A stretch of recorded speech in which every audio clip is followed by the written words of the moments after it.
Spending a few weeks in Proverbs. I'm not intending to go. I'm not intending to go verse by verse through Proverbs,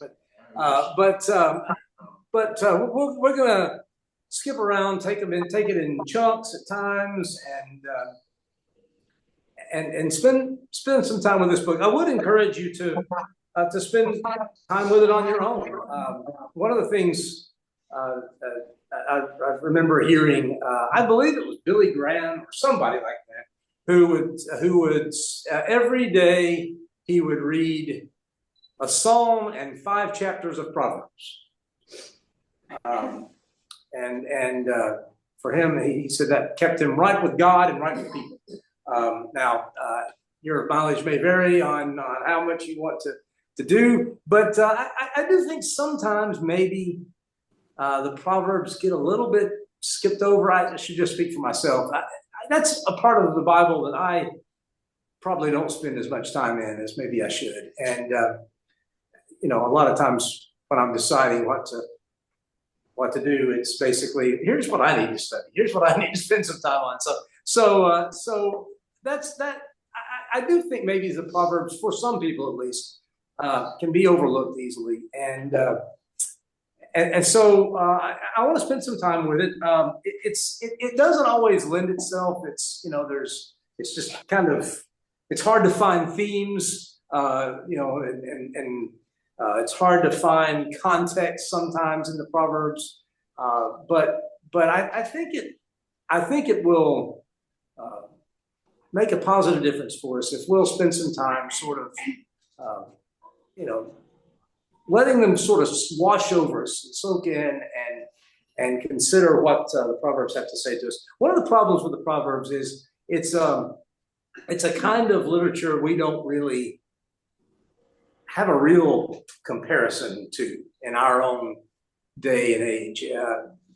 We know what letters are. We know, even if we write fewer of them than we ever have, probably, but we know what a letter is like. We know what a biography is, which is kind of the form the Gospels sometimes take. But Proverbs can be kind of difficult. We understand Psalms. We understand what songs are, what poetry is. But the Proverbs can sometimes give us a hard time because we don't have a real easy comparison in our own experience to this kind of writing, and so sometimes maybe we struggle with it a little bit. But I think as we spend time together with them, we'll find some pretty neat things in them. To start with, I thought I'd mention to you something I saw online not that long ago. It was I don't know if you call it a meme or just something somebody had posted, and it goes along the lines of, if we all would just switch to cursive and stick shift cars, we could cripple an entire generation. The theory being, of course, that younger people don't know how to write cursive or read cursive, and they don't know how to drive stick shift cars. Me too. Dan said something important there. They've learned. They needed to learn. They've learned. Lessons. They've crippled our generation by streaming and so our blacksmith skills aren't as good, none of us, as the blacksmith skills of a 16th century Viking. So perhaps there are different strengths and different emphases in different generations, and we learn what we need to learn. I thought of that because, on the one hand, sometimes we can think of wisdom as sort of like understanding how to drive a stick shift car or understanding cursive. It's this sort of practical knowledge that we gain through experience, and sometimes that's kind of how we understand wisdom. We almost at times, I don't know. I almost at times have the idea of wisdom as sort of in comparison with book learning, academic pursuits. You can go to college and you'll gain knowledge. You can go to the school of hard knocks, the school of life, and you gain wisdom. And I don't think that's a real helpful comparison for what we're talking about with the Proverbs. The Proverbs would say, I think, just what Dan said. If you know how to do something that somebody else needs to know how to do, you teach it. We don't want to intentionally cripple people by lack of knowledge. So one of the things about the Proverbs is they're intended to be taught. They're intended to be passed on. And you'll see that numerous times. You'll see admonitions to listen to these Proverbs. Listen to what people have discovered as they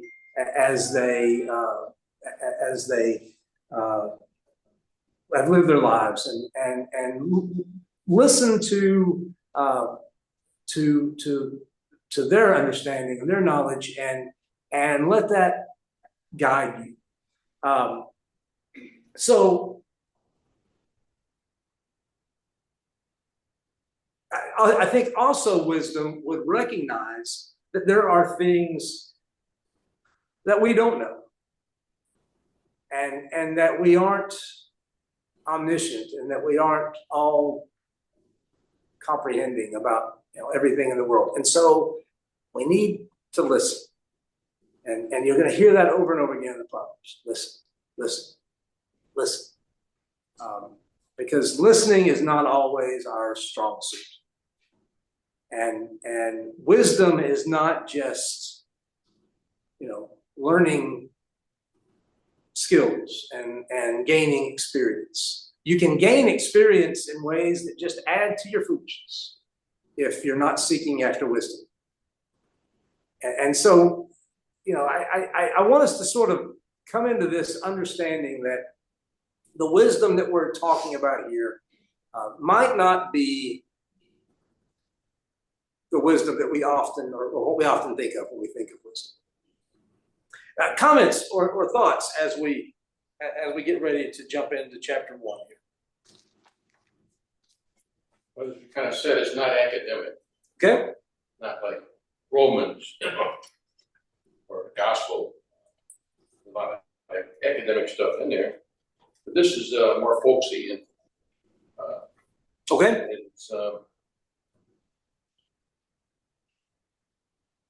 It's not rules either. We've got a lot of rules in the Bible, right? Okay. Especially the Old Testament. We're used to that. And I don't know. I mentioned something Josh mentioned one time in the class a while back. You got two kinds of wisdom in the world, right? You got this wisdom from God, and then you got the world's wisdom. Stitching times 8 and 9. We're used to hearing the world's wisdom, but it's not all written down. It just kind of comes in, adds in different places. But this is concentrated in God's wisdom. So it's very valuable. I would say if we want to live a godly life, we need it in our lives. Okay. You mentioned godly life. And that is very much the wisdom that the Proverbs wants to convey. What does it mean to live a life of godliness, righteousness, justice, peace? What do those things look like? How do you conduct yourself in ways that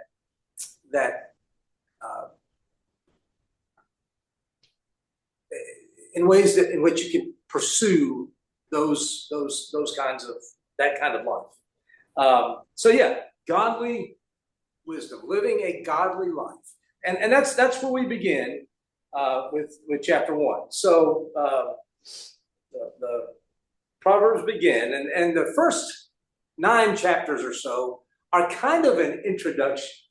We're not going to go through each of these first 9 chapters verse by verse with a fine-tooth comb, but the first 9 chapters or so of Proverbs are really kind of a setup, an introduction. Here's what we're talking about. Here are the kinds of things that we're going to be considering and learning and thinking about as we go through this book. And it's very much didactic. It's very much here's some things you need to know. Here's some knowledge you need to gain. And for us, wisdom and knowledge might be different things. In the Proverbs, they are at least related. They have to do with one another. So, we begin. The Proverbs of Solomon, son of David, king of Israel. Now, right up front, Solomon didn't write all of them. We know that. There are numerous places in the Proverbs where it says, these are the Proverbs of da-da-da-da. Solomon wrote some of them apparently, but not all of them. Maybe what we're to understand by the title of the book as given here is this is a collection of Proverbs that Solomon participated in, that he gathered together, that he wrote some, he gathered others together. There is also evidence, we'll look at it later, there's also evidence that at some point somebody added a chunk to it. Somebody, added some more Proverbs. Men of Hezekiah added some Proverbs. So while we call this the Proverbs of Solomon, they are not all by Solomon or from Solomon, and some of them have little or nothing to do with Solomon. But that's the title. That's the way the book identifies itself. And then the purpose: for gaining wisdom and instruction, for understanding words of insight, for receiving instruction in prudent behavior, doing what is right and just and fair, for giving prudence to those who are simple, knowledge and discretion to the young. Let the wise listen and add to their learning, and let the discerning get guidance, for understanding proverbs and parables, the sayings and riddles of the wise. The fear of the Lord is the beginning of knowledge, but fools despise wisdom and instruction. So what do you get from those first 7 verses? What jumps out at you? What do you notice? It's designed to give us an extraordinary life, not just a godly life. Okay. You've got to be extraordinary. If you put all this into practice, I guarantee it, you will stand out among your peers. Okay. What else do you notice? Is it for people who are already wise or people who aren't very wise? It says to let the wise listen and add to their learning. It does. So we should never feel confident that we know everything, and that we have all wisdom. We can always learn more, and from different people, we might get a different perspective on something. So we should always be open to what someone else has to say. Good. Not yes. necessarily, agree with it, but be open. Okay.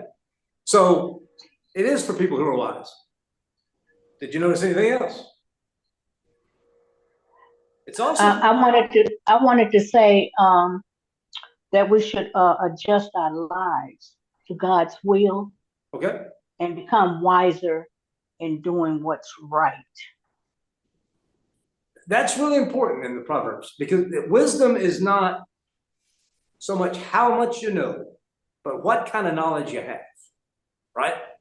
And the kind of knowledge we're talking about, verse 7, the fear of the Lord is the beginning of knowledge.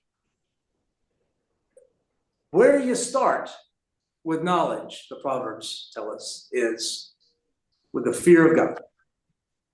Not shaking in your boots terror over God necessarily, but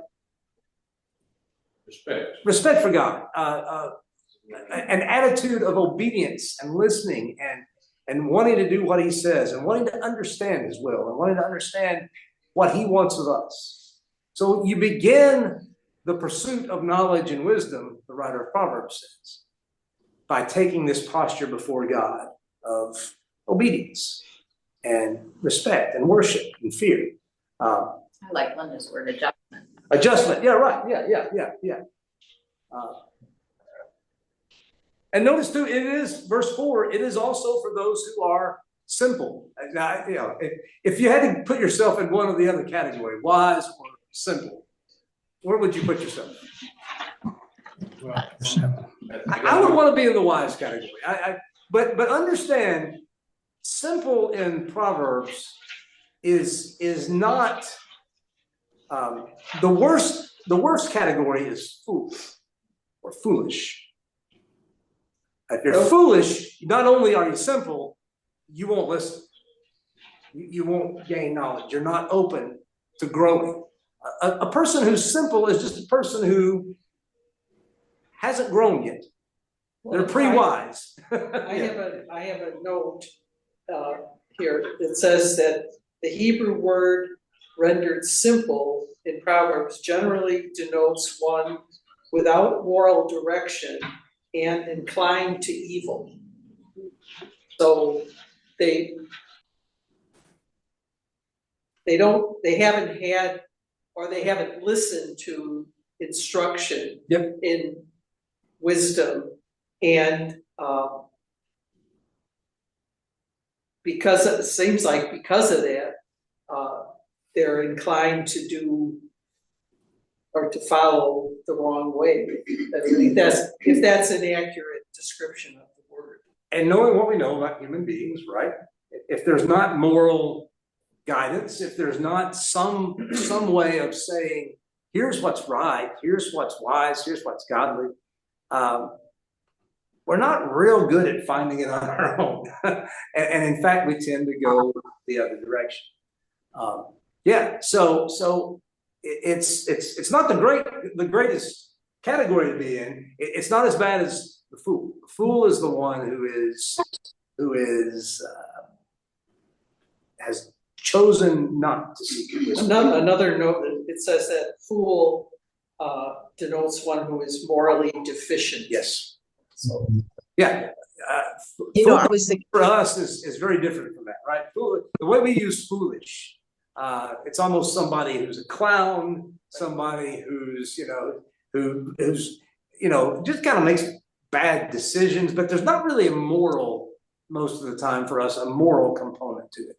But in Scripture, fool very much has a moral component to it, and in fact, it is about morality. It's about this choice of not seeking wisdom, not seeking the fear of God. I was thinking about morality the same way that when I think about the Proverbs, I think about right versus wrong, good versus bad, and that really it's a standard for, of course, all people. That we know what's right, we know what's wrong, somewhat innate because we're all created by God. But I think the highest order of wisdom is when we seek it because we're trying to fear God, But this right and wrong is really the bedrock of humanity getting along, and the highest call for us living together and being together, this morality. But again, I think the greatest of all is when we're doing that because of fear for God or respect for God. Yeah. But I think it fits everybody. It's right versus wrong. Yeah. One of the things that occurred to me is, remember Adam and Eve in the garden, and they can eat of every tree in the garden except for which one? The fear of the knowledge of good, the tree of the knowledge of good and evil, right? I always thought that was interesting. Don't you want to know good from evil? The Proverbs kind of give you a hint here of, but knowledge starts with the fear of God. Knowledge starts with, if God says, don't eat of that tree, you don't eat of that tree, no matter how smart it might seem, no matter how good it might seem to be for you, no matter how much sense it might make to you. If God says no, you don't. The fear of the Lord is the beginning of knowledge. So that's where we start with the Proverbs. We begin with, at the bottom, wisdom 101 is the fear of God, is the fear of the Lord is the beginning of knowledge. That's where we start. That's the basic class. That's where we have to begin, and that's what we can't ever get away from.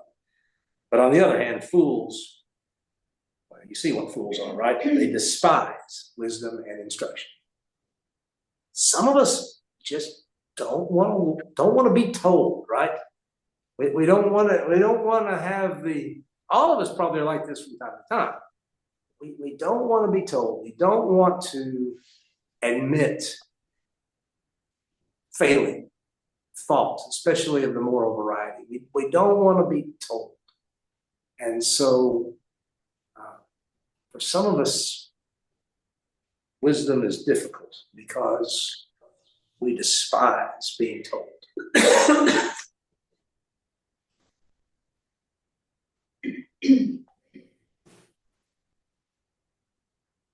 So verse 8, then there's no surprise. We have listen. Listen, my son. A lot of the Proverbs, definitely in sections, will use language use parental instruction as a model. And I don't think it means that the Proverbs were originally supposed to be, taught by parents to children. But it is the idea of the generational thing, right? The older generation teaching the younger and leading them and guiding them. And if you're an orphan, that doesn't mean you're off the hook, right? That doesn't mean that you can't learn. But there's this sort of passing on of wisdom, and the picture is of parental instruction, one to the other. Listen to your father's instructions. Don't forsake your mother's teaching.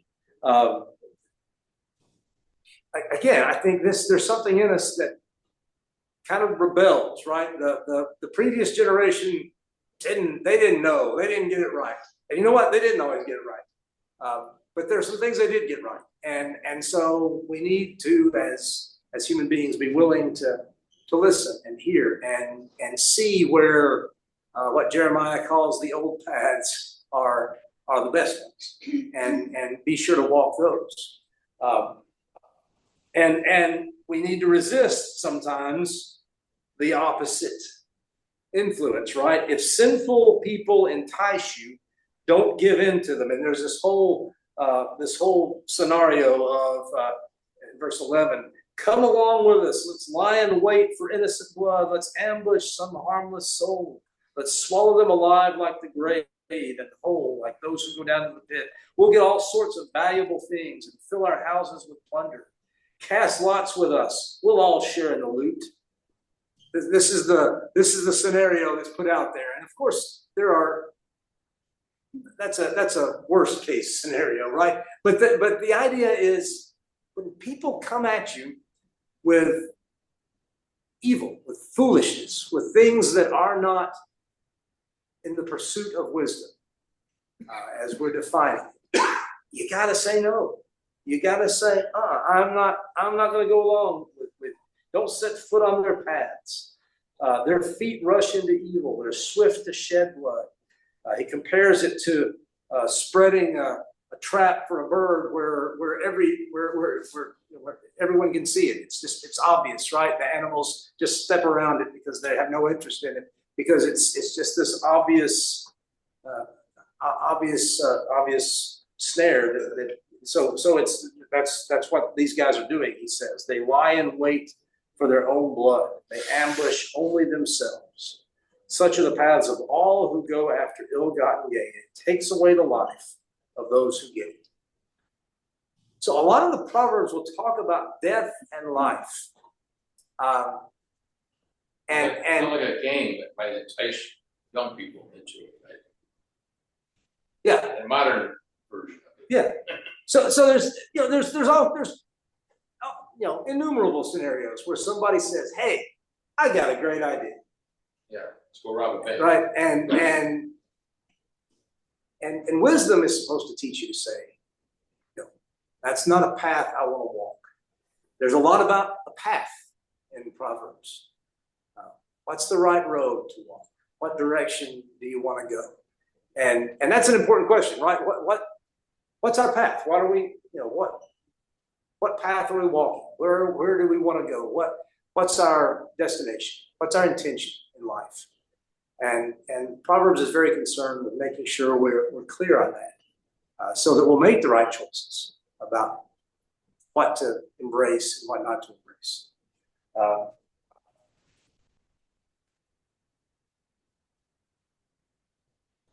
else I can say? Oh, life and death. Life and death comes up quite a bit in the Proverbs. And you could say, well, that's sort of an overreaction, isn't it? Is everything a matter of life and death? No, but it's the kind of life you want, right? It's and certainly, I mean, countless stories of people whose lives are derailed by foolish choices, right? By following people who have no moral compass and no destination in mind and no intention, and you lose your life in a lot of, sometimes literally and sometimes metaphorically, but you lose the life that you want to live. And as somebody who's spent any time in prison, right? Do you wish you'd made a different decision? Some of them are going to say, yeah, I wish I'd made a different choice. I wish I hadn't done that. So, yeah, the life and death becomes kind of important. Yes, I heard somebody say. Yeah, I was just gonna say, verse 11, it rings true today, and that's exactly what they do. They ambush people. Mm-hmm.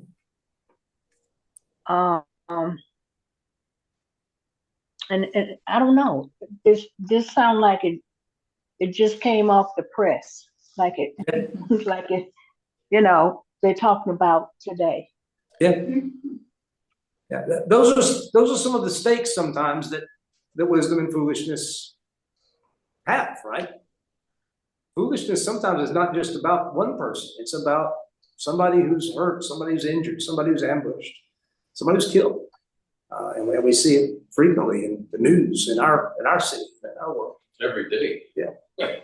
Pick up the paper, you'll read about it. Watch the news.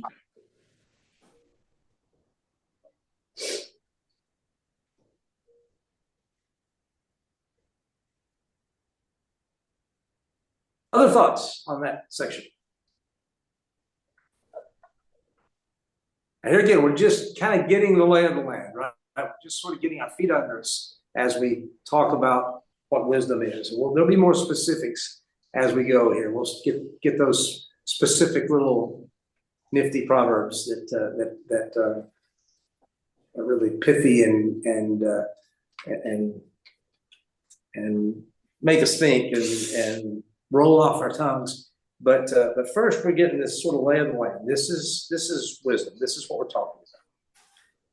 And starting in verse 20, there's a comparison, and we'll come back to it at various times in Proverbs. But there's a comparison.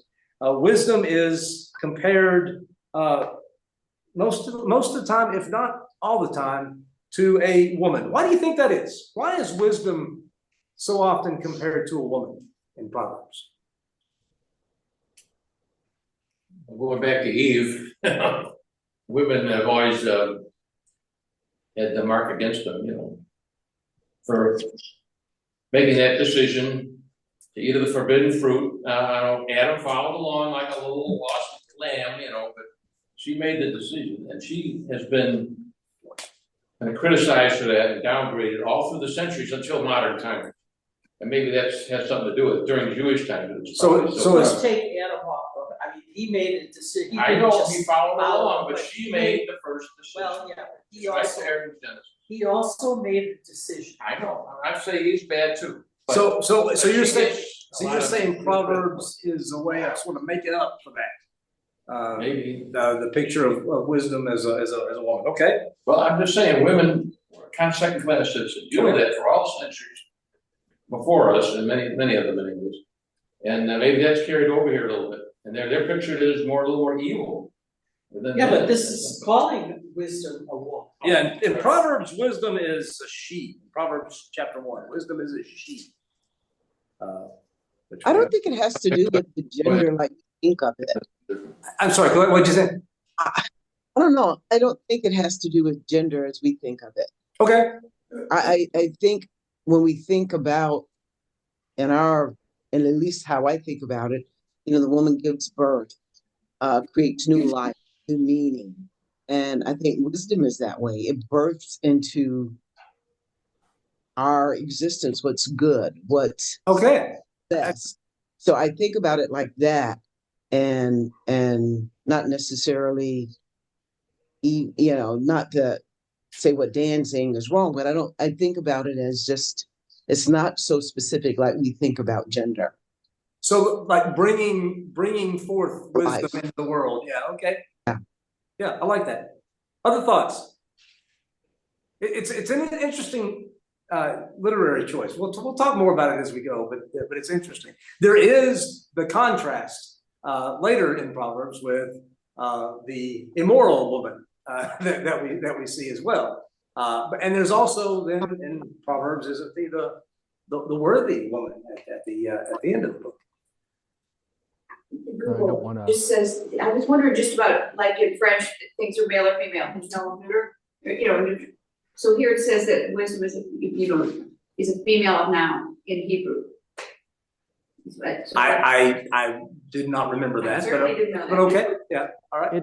It is, and it's also female in Greek, and I think in Latin as well, which I'm not sure that stifles the discussion you've been having, but there perhaps was, as Colette says, word gender is not always related to actual gender, but nonetheless, sometimes there is a connection buried under there. And so it does suggest that in Indo-European languages as a group, perhaps, there was a common perception that being wise was something more associated with women than men, which may have some basis in thought. Men are actors, fighters, not necessarily ones who think through everything very carefully. And so the more balanced approach may be from maybe women. I don't know.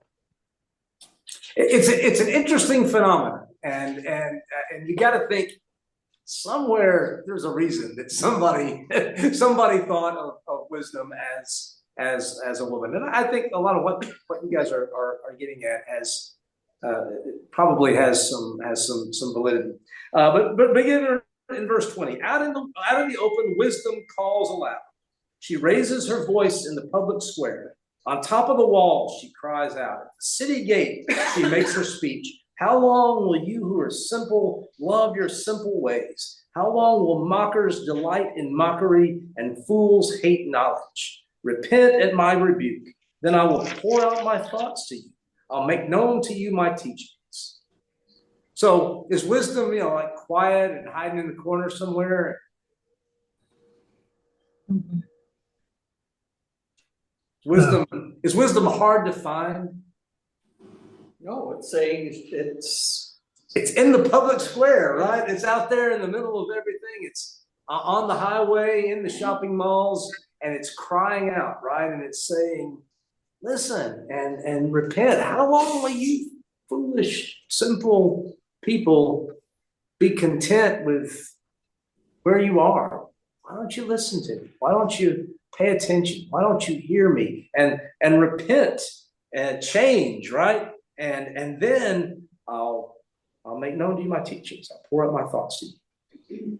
But since you refuse to listen when I call, and no one pays attention when I stretch out my hand, since you disregard all my advice and do not accept my rebuke, I in turn will laugh when disaster strikes you. I'll mock when calamity overtakes you. When calamity overtakes you like a storm, when disaster sweeps over you like a whirlwind, when distress and trouble overwhelm you, then they'll call to me, but I will not answer. They'll look for me, but will not find me, since they hated knowledge and did not choose to fear the Lord. Since they would not accept my advice and spurned my rebuke, they will eat the fruit of their ways and be filled with the fruit of their schemes. For the waywardness of the simple will kill them, and the complacency of fools will destroy them. But whoever listens to me will live in safety and be at ease without fear of harm. So again, wisdom isn't some mysterious, difficult thing, right? It's there. If we'll listen, if we'll hear, it's not difficult. It's not hard. It's not hard to find. It's not hard to track down. Wisdom is there and cries out. And then the idea of wisdom laughing if you disregard her. Doesn't that kind of ring true? Isn't that what happens when you kind of feel like, oh, I blew it. I really blew it. It's not like a literal mocking, a literal somebody laughing, but it's like, I knew better, right? You ever said that? I knew better, or I could have done this differently, or why did I choose this? Why did I go this way? And you almost hear wisdom kind of snickering at you, right? You almost hear wisdom saying, only you listened, only you'd heard, if only you paid attention. But no, you wouldn't have it. You wouldn't hear it. We all regret things when it all hits the fan, right? And blows back on us. We all regret what we've done then. But of course, then it's too late. Then you've already blown it. Wisdom isn't saying here, by the way, you get one shot at it and then you're done. But as we ignore wisdom, we do so at our peril. And we do so with the danger that it's going to backfire on us. It's going to come back to hurt us and to bite us. And we'll regret it. And at that point, it's too late to have made a different decision in that moment. I know somebody now who's about to have to deal with the consequences of a choice they made some years ago, and it's it's tough, it's hard, but they kind of come to the point where they say, I've got to accept it. I'm not happy about it. But I've got to accept that choice. I've got to accept the consequences of the decision I made. And that's what I think we're talking about here, right? That wisdom is personified as wanting to save you from your foolishness. But we just won't listen sometimes. So we need to be better at hearing. And we need to be better at changing when wisdom rebukes us. Sometimes wisdom will rebuke us. That's probably why we don't like it, right? It's probably why sometimes we push back against it. We don't like the rebuke. But sometimes we need to hear it and we need to change. That's what repent means, right? To change, to turn and go the other way, to do something different. And wisdom tells us sometimes you need to change, you need to turn, and we don't always want to hear it. If it laughs at us, it's probably an ironic type laugh. Yeah, right. Yeah. And that's the word. Yeah. This is all, very literary, and this is not, literal, of course, but we do sort of feel the scorn of the wisdom that we ignore sometimes. It comes back to hurt us and to harm us.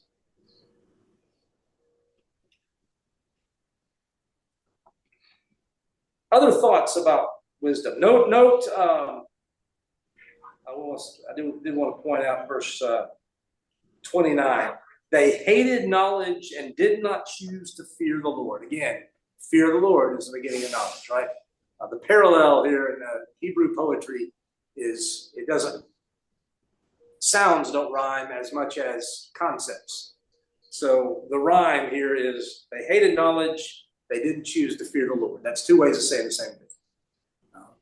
So again, fear the Lord and knowledge are connected. You say you fear God, you say you want to worship God, then you got to listen to him, you got to hear him, and you've got to let him teach you.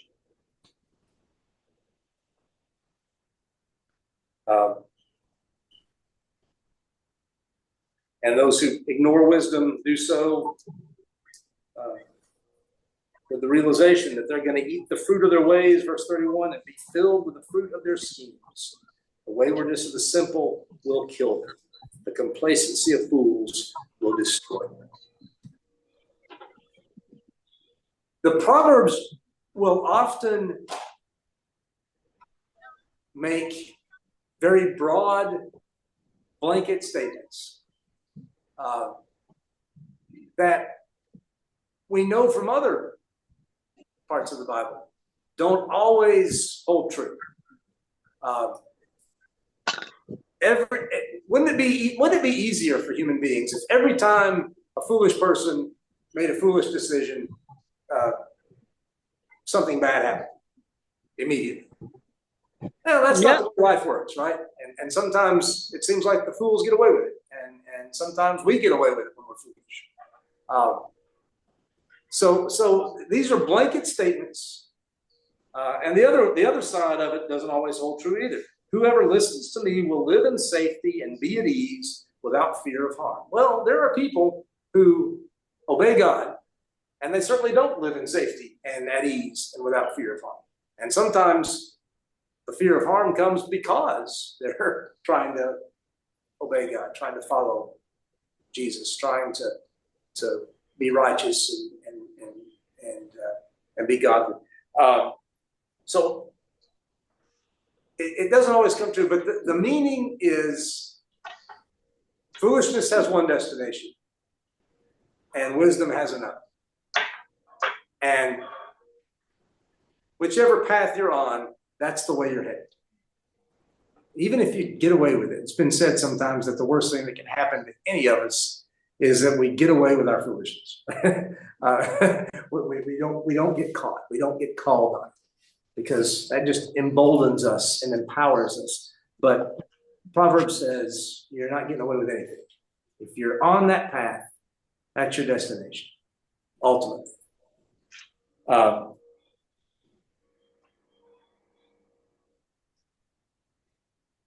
Other thoughts?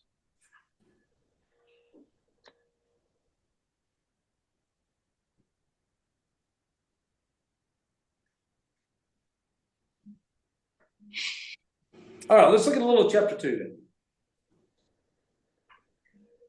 then. My son, if you accept my words and store up my commands within you, turning your ear to wisdom and applying your heart to understanding, indeed, if you call out for insight and cry aloud for understanding, and if you look for it as for silver and search for it as for hidden treasure, then you will understand the fear of the Lord and find the knowledge of God. So how do you get wisdom? Look for it. You look for it. You cry out for it. You cup your hand behind your ear and try to hear it, right?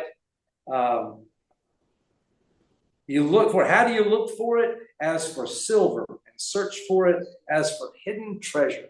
That sound familiar? I think Jesus borrowed this proverb for his parable of the pearl of great price and buried treasure, right? The kingdom of God is like someone who searches after that. I think Jesus made use of those proverbs and in those parables. By the way, the word for that's often translated in English, proverb, is mashal, which is a Hebrew word that's often translated also as parable. So Jesus was not far out of the wisdom tradition at all when he told his parables about God's kingdom. But you listen, you look, you search, and you search like you're searching for something that matters. Like you're searching for your wallet that you misplaced. You're searching for that lottery ticket that you know is the winner and you can't find. You're searching like it matters. Searching for that ring you lost. Searching for something that you care about. Verse 6, because the Lord gives wisdom. From his mouth come knowledge and understanding. He holds success in store for the upright. He is a shield to those whose walk is blameless. For he guards the course of the just and protects the way of his faithful ones. Then you'll understand what's right and just and fair. Every good path. That's the goal, right? You will understand what's right and just and fair. You will understand every good path. Now, I don't know that any of us ever achieve that level of wisdom in this life, but But the idea is this is what we're pursuing, right? We're pursuing a life that is right and just. All right, tell me what those words mean. Right, just, fair. What do those words mean? What is right? Just take that for granted. What's right? I think it's what we talked about earlier, morality. Okay. And that's how I think about right. And what was it? Just. Just. What's equitable and kind of judicious. And maybe I'll say that the other way around. And then fair would be what's equitable. Yeah. That we're treated the same and given the same opportunities or the sameness. These are things, by the way, right, just, fair, righteousness, justice, and fairness. These are things that run all through Scripture and that are concern of God always. Well, just on a little side note, when I was younger, I didn't know I was quoting this about fairness, and I would tell my mom something's not fair. Yeah, yeah. And you know how far that got me. But anyway. Life's not fair, right? Yeah, life's not fair. And she's like, me working every day is not fair. And the parental comeback. Yeah, it starts young, trying to help us understand that, I would suppose. Yeah. We want fairness for us, right? That's obvious. We want to be treated at least fairly. But sometimes being fair to others is a challenge for us. And it's a challenge for us because there's competing interests, right? It's not always in my interest to be fair to you. So sometimes that's why wisdom is something we seek. It's not something that we just naturally kind of figure out. It's something we have to look for. And it has to do with obeying God, living as he wants us to live. But thankfully, God is a God who gives wisdom. We serve a God, we worship a God who wants to give wisdom, who wants to give knowledge to his people, who wants to understand. God's truth is reliable. Yeah, right. Yeah. And that's what we're seeking, right? That's the kind of wisdom and knowledge we're wanting to understand. And I like verse 10. If we do this, if we're seeking it in this way, seeking wisdom this way, that God will give it, and wisdom will enter your heart, and knowledge will be pleasant to your soul. Isn't that nice? There's this sense of well-being associated with it. I think of that sometimes when I even when it doesn't go well, even when you don't get the outcome you wanted, if you know you did right, there's a sense of satisfaction in that, right? Well, at least I did the right thing. Now, it didn't come out the way I wanted it to come out, but I did the right thing. I'm certain of that. I'm content with that knowledge, and sometimes that's the best we can do, I suppose. But I like that idea that knowledge is pleasant to the soul. This is not something we're taking on that's drudgery or that will wear us down. It's pleasant to us. Discretion will protect you, and understanding will guard you. Wisdom will save you from the ways of wicked men, from men whose words are perverse, who have left the straight paths to walk in dark ways, who delight in doing wrong and rejoice in the perverseness of evil, whose paths are crooked and who are devious in their ways. Wisdom will save you from the people who are doing evil. Wisdom will save you also, here we go, from the adulterous woman, from the wayward woman with her seductive words, who has left the partner of her youth and ignored the covenant she made before God. And it goes on from there, but you get the picture, right? There's these two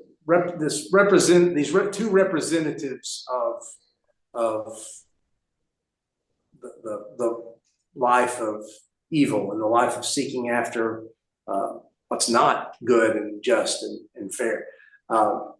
And And they're represented by these men and this woman who will lead us in the wrong way. Verse 20, though, you will walk in the paths of the good and keep to the paths of the righteous. For the upright will live in the land, and the blameless will remain in it. But the wicked will be cut off from the land, and the unfaithful will be torn from it. That goes back to the law, right? That goes back to the promises of God that he made through Moses. If you don't obey me, if you don't seek the law, if you don't seek to do good, then you'll be taken. If you worship other gods, you'll be taken from the land, and it's sort of a way of individualizing this promise that God made Moses. So here we see some of the value of wisdom. It could keep you from being lost or losing your salvation. Yeah, losing your way, losing your salvation, losing your Many men have integrity, losing everything, right? Losing many men and women, I suppose, have fallen away from the faith due to temptations, have been totally torn away from everything. Sad. If they had taken the book of Proverbs seriously, they'd still be in the church and be saved. Wisdom will protect you. Now, it doesn't always protect you from everything, right? You can be wise and still, as I used to love to listen to, Jim Woodruff used to say, you can do the right thing and still get it in the neck. and that's very true, right? There's a lot of truth to that. But wisdom will protect you from these wrong paths that will lead you where you do not want to be and do not want to go in your life. And too many people learn when they've been down the path a ways, right? And what wisdom wants to do is teach you before you get down the path at all.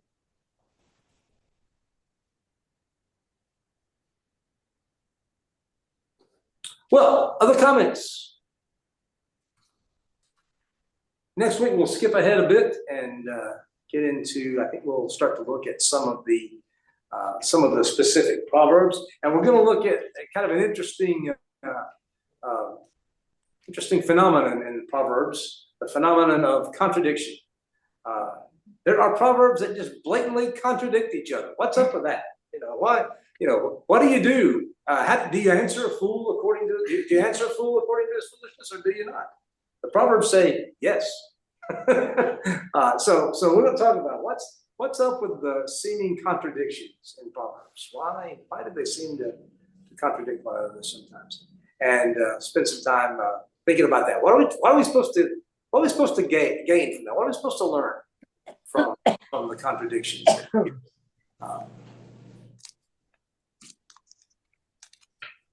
Among other things.